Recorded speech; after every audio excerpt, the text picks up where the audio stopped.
40 দিনের কথা আমার মনে আছে? কেউ আছে নাই? 40 দিনকে 6 মাস বয়সে যা হয়েছে এই মনে নাই, 1 বছর বয়সে কি হয়েছে এই মনে নাই, 3 বছর 4 বছরের বেলায় মনে নাই, মোটামুটি 8-9 বছর হইলে কিছুটা মনে থাকে। কিন্তু আল্লাহ রাসূলকে আব্দুল্লাহ ইবনে আব্বাস বলে, ইয়া রাসূলুল্লাহ 40 দিন যখন আপনার বয়স, কোন ঘটনা মনে আসেনি? আল্লাহু আকবার। আব্দুল্লাহ ইবনে আব্বাস ছোট বড় ব্যক্তি নয়, কোরআনের তাফসীর কারকদের ভিতরে যত তাফসীর কারক আছে সবার উস্তাদ আব্দুল্লাহ ইবনে আব্বাস, সুবহানাল্লাহ। তার উপরে আর কেউ কলম ধরার সাহস? এই আব্দুল্লাহ ইবনে আব্বাস বলে, ইয়া রাসূলুল্লাহ 40 দিনের বেলায় আপনার কি ঘটনা ঘটেছিল আপনার কি মনে আছে? আল্লাহ রাসূল বলে, ও আব্দুল্লাহ ইবনে আব্বাস তুমি তো আমার চাচা, শোনো শোনো 40 দিন যখন আমার বয়স, আমার সাথে একটা করুণ ঘটনা ঘটেছিল। কয়দিন বয়স? 40 দিন। আল্লাহ রাসূল বলে, ও চাচা শোনো, আমার বয়স যখন 40 দিন, আমার মা আমেনা সংসারের কাজে, মা আমেনা সংসারের কাজে কাজ করতেছে বাহিরে, আমার বয়স 40 দিন আমার ঘরের ভিতরে শোয়া রাখলো। বন্ধুরা গভীর মনোযোগ দিয়ে শোনেন, আব্দুল্লাহ ইবনে আব্বাসকে বলতেছেন আমার বয়স 40 দিন, আমাকে ঘরে শোয়া রাখলো, আমার মা সংসারের কাজ করতেছে বাহিরে। এমন সময় অন্ধকার হয়ে গেল, আসমানের ভিতরে চাঁদ উঠে গেল, আসমানের ভিতরে পূর্ণিমার চাঁদ উঠে গেল। আমার বয়স কয় দিন? 40 দিন। আল্লাহ রাসূল বলে, আমার বয়স তখন 40 দিন। ওই চাঁদ আমেনা বলতেছেন, জগতের মানুষ, আমি যখন সংসারের কাজ করি, আমি বারবার আমার শিশু মুহাম্মাদের দিকে তাকাই, শিশু মুহাম্মাদের দিকে তাকাই, একবার দেখি আসমানের পূর্ণিমার চাঁদ আমার ঘরে আলো দেয়, আবার সরে যায়, আবার আলো দেয়, আবার সরে যায়, আসমানের চাঁদ শুধু আলো দেয় আর সরে যায়, এরকম করতেছে। আমি আমেনা তো তাকাইয়া অবাক, মনে হয় কিয়ামত হয়ে যাবে, আসমানের চাঁদ এরকম করতেছে কেন?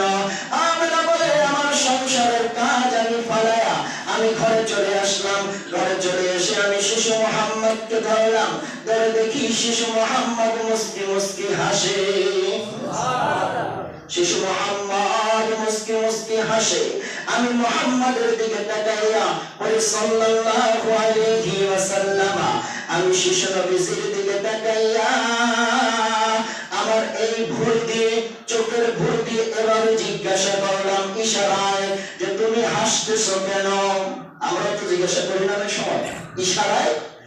আমি আমেনা বলে, আমার এই চক্ষুর ভুল দিয়ে ইশারায় শিশু মুহাম্মদকে জিজ্ঞাসা করলাম হাসে কেন?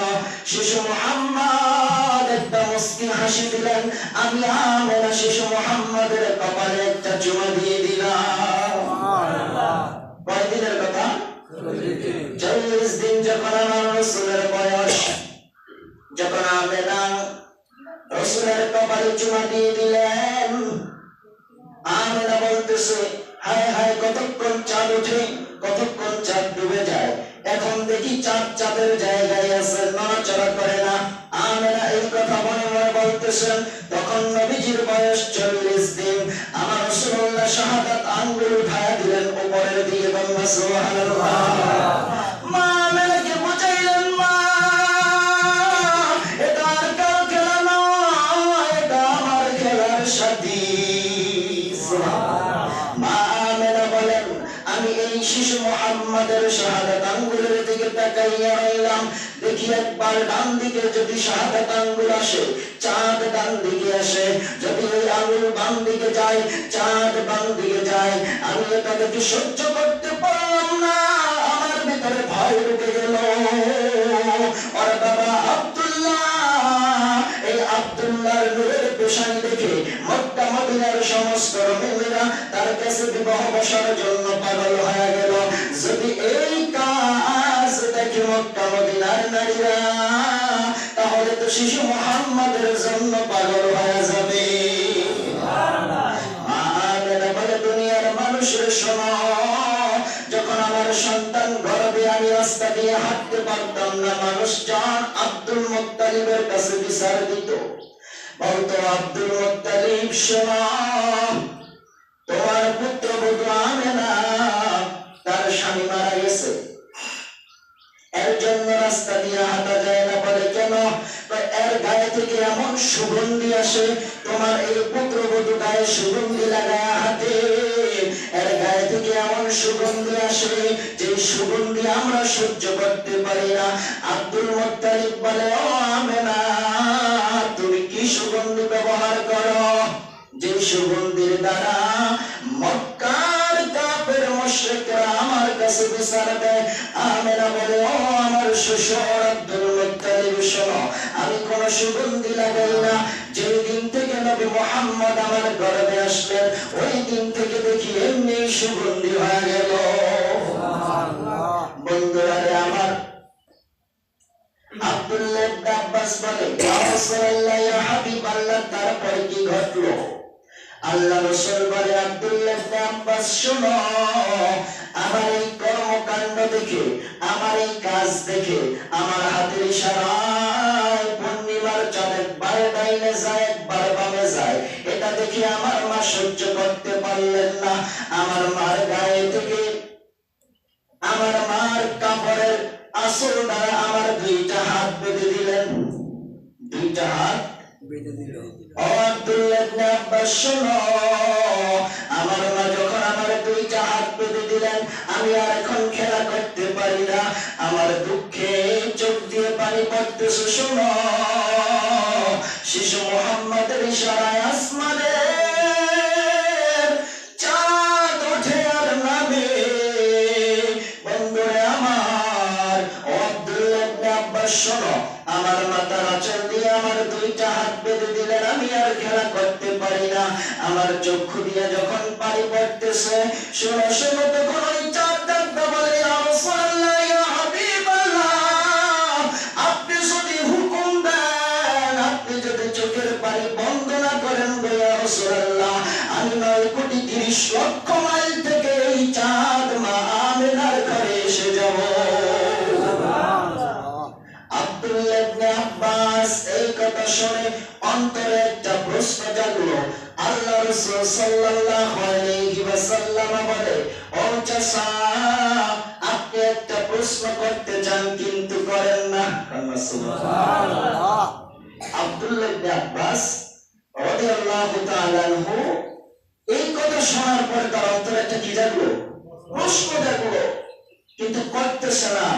আমার রাসূল গায়েব কা খবর দেনে ওয়ালা, আমার রাসূল আব্দুল্লাহ ইবনে আব্বাসের অন্তরের খবর বলে দিলেন যে, ও আব্দুল্লাহ ইবনে আব্বাস, তুমি একটা প্রশ্ন করতে চাও, তোমার অন্তরে প্রশ্নটা ঘুরপাক খাইতেছে কিন্তু করো না। বলে, হ্যাঁ ইয়া রাসূলুল্লাহ, সাদ্দাকতা ওয়া বারাকতা, নিশ্চয়ই আপনি সত্যবাদী ইয়া রাসূলুল্লাহ, আমার এই প্রশ্নটাই একটা প্রশ্ন জাগতেছে, তবে কি বলেন তো ইয়া রাসূলুল্লাহ?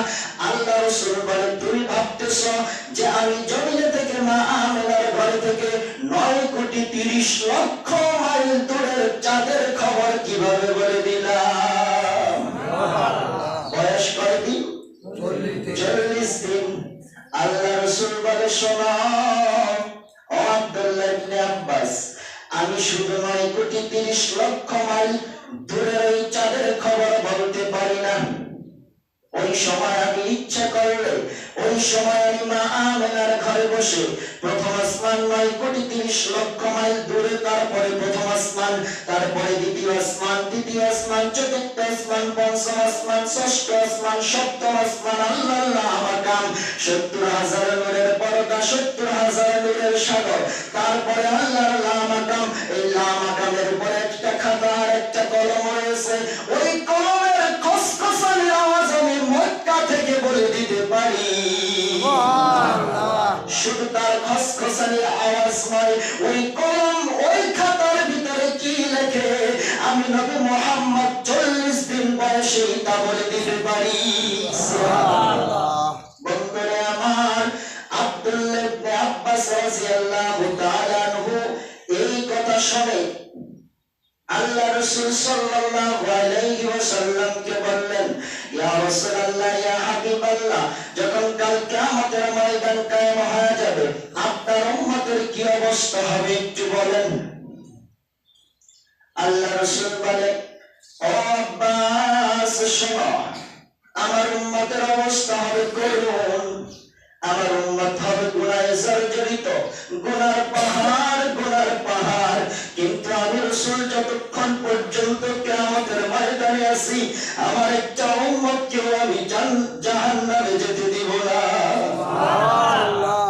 আল্লাহ রাসূল বলে, আব্দুল্লাহ ইবনে আব্বাস শোনো, কাল কিয়ামতের ময়দানে আমার যে গোলামটা গুনাহে জর্জরিত হয়ে জাহান্নামের দিকে চলে যাবে, আমি জাহান্নামের গেটে দাঁড়ায় থাকবো। আমি যদি দেখি এটা আখিরি নবীর উম্মত, ফেরেশতাকে টান দিয়ে ধরবো, ফেরেশতা এটাকে, এটা আপনার উম্মত কোথায় না, জাহান্নামে নেই, তার নেকি বুদ্ধি ওজন হয়েছে নেই।